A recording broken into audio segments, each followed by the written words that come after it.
কুটনি যা হলো জব্দ। যাক বাবা, আমার তো সমস্ত কাজ কমপ্লিট হয়ে গেছে, রান্নাটাও হয়ে গেছে দুপুরে।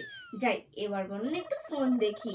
মা দেখুন দেখুন, আপনার ছোট বৌমা সারাদিন ফোন ঘেটেই যাচ্ছে, আর আমি তো ঘেটে ঘেটে মরছি সারাদিন। একটা কুটুটিও নাড়ে না। কি কয়তাছা গো বৌমা, এ আবার কি রকম, সারাদিন শুধু ফোনই রাখে? কি বৌমা আনলাম গো। তবে কি বলছি মা, বিকেলে তো একটু ঝাঁটো দেয় না, সেই আমাকেই দিতে হয়।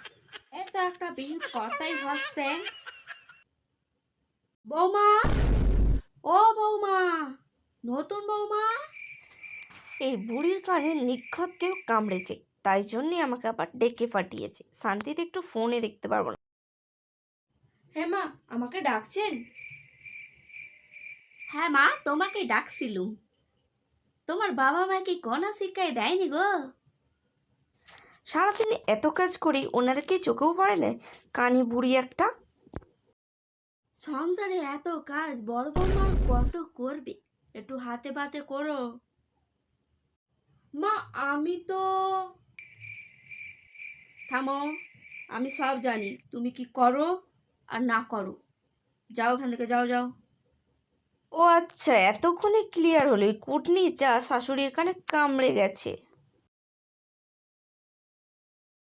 বেশ হয়েছে, আমি তো সব কিছু করেছিলাম শুধুমাত্র শাশুড়ি মার কাছে ভালো সাজার জন্য।